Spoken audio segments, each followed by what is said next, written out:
في الأنبياء والمرسلين نبينا محمد وعلى آله وصحبه أجمعين ومن تبعهم بإحسان إلى يوم الدين.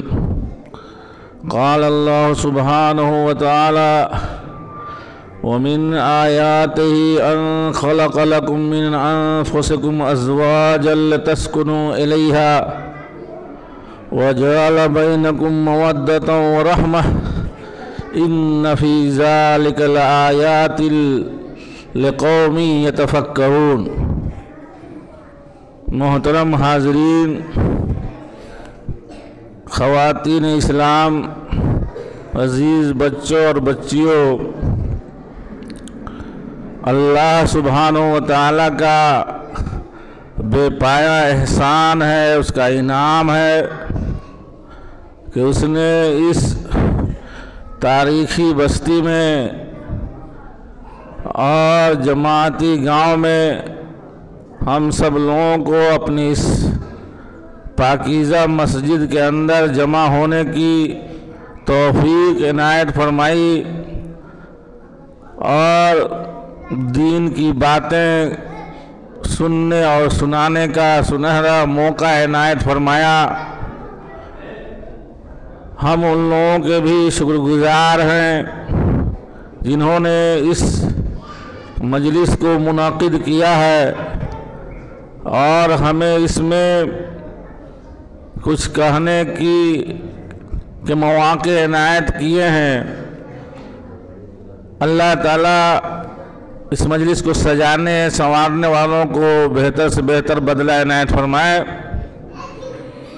محترم حاضرین کرام، ابھی میں نے جس آیت کریمہ کی تلاوت کی ہے اس میں اللہ سبحانہ و تعالیٰ نے مرد اور عورت کے تعلقات اور ان کی ایک دوسرے کی ضرورت کو بیان کیا ہے کہ ایک انسان کی زندگی میں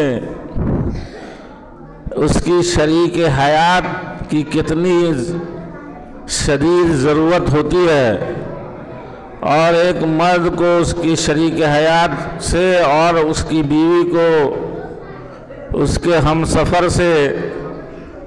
کیا سکون اور اطمینان حاصل ہوتا ہے۔ اللہ سبحانہ و تعالیٰ نے اس چیز کو اس آیت کریمہ کے اندر بیان فرمایا ہے۔ اللہ تعالیٰ فرماتا ہے: وَمِنْ آیَاتِهِ، اللہ کے نشانیوں میں سے۔ آیات آیت کی جمع ہے، نشانیاں مراد ہیں عموماً اس کے بڑے انعامات اور بڑے اکرامات کو اللہ تعالیٰ قرآن کریم میں آیات سے تعبیر کرتا ہے۔ وَمِنْ آیَاتِهِ، اس کی نشانیوں میں سے اللہ کی وحدانیت کی، اس کے وجود کی، اس کے رب ہونے کی نشانیوں میں سے ایک نشانی یہ ہے کہ اللہ تعالیٰ نے تمہاری میں سے مردوں ہی کے پہلو سے عورتوں کو جنم لیا۔ اللہ تعالیٰ نے عورتوں کو پیدا کیا اور اس لیے مردوں کے لیے عورتوں کو بنایا،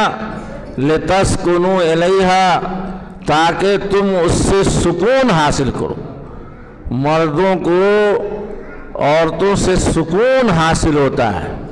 اور اسی لیے اللہ تعالیٰ نے جب دنیا بسایا آباد کیا اور اس میں مرد کو بھیجا تو اس کے ساتھ ساتھ ایک عورت کو بھی اللہ تعالیٰ نے بھیجا تاکہ دونوں اس دنیا کی تعمیر اور ترقی کا کام کر سکیں اور دنیا کے امور کی انجام دہی میں ایک دوسرے کا تعاون کریں، مردوں کو ان کی بیویوں سے سکون حاصل ہو۔ لِتَسْكُنُوا إِلَيْهَا، جو فائدہ ہوتا ہے مردوں کو حاصل ہوتا ہے بیویوں سے وہ یہ ہے کہ سکون حاصل ہوتا ہے، اور اگر بیوی نیک ہو، شریف ہو، سمجھدار ہو، ہوشیار ہو، وفادار ہو تو مرد کے لیے تو دنیا کی سب سے بڑی نعمت یہ نیک عورت ہے۔ نبی اکرم صلی اللہ علیہ وسلم نے فرمایا ہے خیر متاع الدنیا المرأۃ الصالحہ، کسی بھی انسان کے لیے سب سے بہتر سامان اور اس کے لیے سب سے عظیم شے ایک نیک خاتون ہے۔ اگر کسی انسان کو نیک بیوی مل جاتی ہے، دنیا کی سب سے بڑی نعمت اس کو حاصل ہو جاتی ہے، اس سے زیادہ سکون حاصل ہوتا ہے اور اطمینان حاصل ہوتا ہے۔ جب وہ گھر میں ہوتی ہے، مرد باہر بھی ہوتا ہے تو سکون اور اطمینان میں رہتا ہے کہ ہمارے بچوں کی اچھی نگرانی ہوتی ہوگی، ہمارے بچوں کی دیکھ بھال ہوتی ہوگی، ہمارے بچے یہاں وہاں ضائع نہیں ہو رہے ہوں گے۔ جب مرد گھر سے باہر ہوتا ہے تو بھی اس کو سکون اور اطمینان حاصل ہوتا ہے،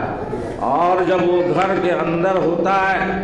تو ظاہر ہے بیوی کی قربت سے اور اس کے طور اور طریقے سے اور اس کی خدمات سے اور اس کے اعمال سے شوہر کو سکون حاصل ہوتا ہے، وہ گھر کے اندر بھی سکون حاصل کرتا ہے،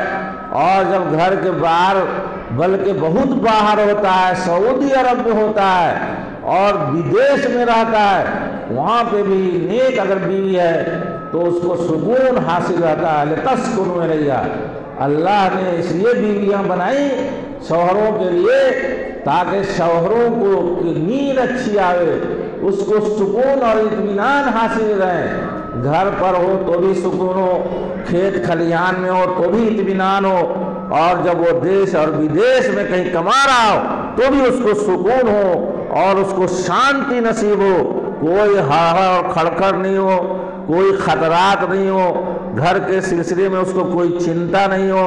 اپنے بال بچوں کے لیے، اپنی عزت آبرو کے لیے وہ جو ہے کہ نہیں پریشان نہیں ہو۔ لِتَسْكُنُوا عَلَيْهَا وَجَعَلَ بَيْنَكُمْ مَوَدَّةً وَرَحْمَةً، اور اتنا ہی کافی نہیں ہے بلکہ اللہ سبحانہ و تعالیٰ نے تمہارے درمیان، شوہر اور بیوی کے درمیان مودت رکھا، محبت پیدا کر دیا، شوہر کے دل میں بیوی کے لیے اور بیوی بیچاری کے دل میں شوہر کے لیے تو خیر محبت ہوتی ہی ہے، شوہروں سے زیادہ وسیع دل ہے نا بیویوں کا ہوتا ہے، اور شوہر سب کے بارے میں نہیں کہہ سکتے ہیں لیکن بہت سارے لوگ ہوتے ہیں ہے نا اتنا وسیع ظرف نہیں رکھتے اپنی بیویوں کے تعلق سے، اتنی محبت کا اظہار نہیں کرتے ہیں، بلکہ بہت سے ناخلق لوگ ایسے بھی ہوتے ہیں بہت ہے نا شدائد کا شکار بناتے ہیں اور اس کے اوپر بیویوں کے اوپر اتیاچار بھی کرتے ہیں، اس کو مارتے ہیں، پیٹتے ہیں اور اس کی ایذا رسانی کرتے ہیں، تکلیف پہنچاتے ہیں، جملوں کے ذریعے بھی، باتوں سے بھی تکلیف پہنچاتے ہیں اور ہاتھوں سے بھی تکلیف پہنچاتے ہیں۔ یہ اچھے انسان نہیں ہے، کبھی بھی یہ اچھے انسان نہیں ہوتے ہیں۔ نبی اکرم صلی اللہ علیہ وسلم نے فرمایا خیرکم خیرکم لأہلہ وانا خیرکم لأہلی، تم میں سے سب سے بہتر انسان وہ ہے جو اپنی بیوی کے لیے سب سے بہتر ہو، جو بیوی کے لیے وہ اچھا شوہر ثابت ہو وہ اچھا انسان ہوتا ہے، اور اس کو زن مرید نہیں کہا جانا چاہیے۔ جاہل لوگ، گنوار لوگ، قوم پڑھے ہیں زیادہ دکھاتے ہیں، بناتے ہیں ہے نا، یا بالکل پڑھے ہی نہیں ہیں، وہ لوگ سمجھتے ہیں کہ بیوی سے محبت کرنا زن مریدی ہے اور یہ ایک مردانگی کے خلاف عمل ہے، اور ایک مرد کو بالکل مستقیم ہونا چاہیے، بیوی سے بس ضرورت کے مطابق تعلق ہونا چاہیے اور اس کے بعد بیویوں سے اتنے گہرے مراسم نہیں ہونے چاہیے۔ نبی اکرم صلی اللہ علیہ وسلم کی اس حدیث کو سنیے، آپ نے فرمایا خیرکم خیرکم لأہلہ، تم میں سب سے بہتر انسان وہ ہے جو اپنے بال بچوں کے لیے، اپنی بیوی کے لیے اچھا ہو، جو اپنی بیوی کا اچھا شوہر نہیں ہوگا، کسی کا اچھا بھائی نہیں ہوگا، وہ اپنے باپ کا اچھا بیٹا نہیں ہوگا، وہ اپنی ماں کا اچھا بیٹا نہیں ہوگا، وہ اپنے چچا کا اچھا بھتیجا نہیں ہوگا، وہ اپنے پڑوسی کا اچھا پڑوسی نہیں ہو سکتا ہے، جو اپنی بیوی کا نہیں ہو سکتا ہے، جو اس کی اتنی خدمت کرتی ہے اور اتنا خیال کرتی ہے اور جان دینے کے لیے تیار رہتی ہے، اپنا گھر چھوڑ کر کے، اپنے والدین کو چھوڑ کر کے اپنے رشتہ داروں کو چھوڑ کر کے آپ کے گھر میں آ کر کے بستی ہے اور سب کچھ قبول کر لیتی ہے۔ اگر ایک انسان اپنی بیوی کا نہیں ہوتا ہے وہ کسی کا نہیں ہو سکتا ہے، وہ اچھا انسان نہیں ہو سکتا ہے۔ نبی اکرم صلی اللہ علیہ وسلم اپنی بیویوں کے لیے کتنے اچھے تھے، آپ کو پتہ ہے نبی اکرم صلی اللہ علیہ وسلم نے ایک وقت 9 بیویاں ہوتی تھیں، 9 بیویاں نبی اکرم صلی اللہ علیہ وسلم کی زوجیت میں۔ آج کے زمانے میں ہم لوگوں کے پاس ایک بیوی سنگل ہے، اسی کو سنبھالنے میں حالت خراب ہو جاتی ہے، اسی کی باتیں برداشت کرنے، اس کے ناز نخرے اٹھانے اور اس کے اخراجات گوارا کرنے میں حالت خراب ہو جاتی ہے۔ بہت سارے مسائل پیدا ہو جاتے ہیں، بہت سارے عائلی مشکلات پیدا ہوتی ہیں، ہر دن کھلا ہو رہا ہے اور ہر دن طلاق ہو رہی ہے، روز بروز کھلا طلاق کے مسائل بڑھتے چلے جا رہے ہیں۔ آج شادی ہوتی ہے اور مہینہ 1.5 مہینہ کے اندر ٹوٹ جا رہی ہے۔ یہ سب مسائل نبی اکرم صلی اللہ علیہ وسلم کی حیات طیبہ کے اندر 9 بیویاں ہوا کرتی تھی، لیکن آپ نے کبھی بھی کسی بیوی کو ایک ہاتھ نہیں مارا۔ کبھی ثابت نہیں ہے کہ نبی اکرم صلی اللہ علیہ وسلم نے اپنی بیویوں میں سے کسی بیوی کو ایک ہاتھ مارا ہو۔ حضرت عائشہ رضی اللہ تعالی عنہ فرماتی ہیں کہ ما ضرب رسول اللہ صلی اللہ علیہ وسلم احدا قط ولا امرأة ولا خادما، نبی صلی اللہ علیہ وسلم نے کسی بھی انسان کو اپنے ہاتھ سے کسی کو نہیں مارا۔ پوری لائف میں، زندگی میں بہت سارے اساتذہ معلم ڈنڈا توڑ دیتے ہیں، اپنے طالب علموں کے بدن پر ڈنڈا توڑ دیتے ہیں اور اس کی پیٹھ جو ہے کہ نہیں لال کر دیتے ہیں، کسی کو زخمی کر دیتے ہیں، کسی کا سر پھوڑ دیتے ہیں۔ نبی اکرم صلی اللہ علیہ وسلم بھی معلم تھے، معلم انسانیت تھے، پوری انسانیت کے معلم تھے، اور آپ کے گھر کے اندر خود 9 بیویاں تھیں، نوکر چاکر تھے۔ وہ زمانہ وحشت کا زمانہ تھا، بربریت کا زمانہ تھا، جہالت کا زمانہ تھا۔ اس زمانے میں بھی نبی صلی اللہ علیہ وسلم نے کبھی کسی بھی انسان کو ایک ہاتھ اپنے ہاتھ سے نہیں مارا، ولا امرأۃ ولا خادما، نہ اپنی بیویوں میں سے کسی کو مارا اور نہ اپنے نوکروں میں سے کسی نوکر کو مارا۔ بتائیے، ہے نا، اس زمانے کی بات ہے۔ سب سے اچھا انسان وہ ہے اس حدیث کے مطابق جو اپنی بیوی کے لیے سب سے اچھا ہو۔ خیرکم خیرکم لأہلی وانا خیرکم لأہلی، تم میں سب سے بہتر انسان وہ ہے جو اپنے بال بچوں کے لیے بہتر ہو۔ اور نبی صلی اللہ علیہ وسلم نے فرمایا، میں اپنی بیویوں کے لیے سب سے اچھا شوہر ہوں، میں اپنی اولاد کے لیے سب سے اچھا باپ ہوں، میں اپنی بیوی کے لیے سب سے اچھا شوہر ہوں۔ میرے بھائیوں، یہ مودت، یہ قرآن کے اندر جو لفظ آیا مودت و رحمت، مودت ہونی چاہیے اور رحمت ہونی چاہیے۔ اسی لیے اسلام نے شادی کو مشروع قرار دیا، شادی کو مشروع قرار دیا، بلکہ سارے انبیاء کی سنت رہی شادی کرنا۔ تمام انبیاء کرام نے شادیاں کی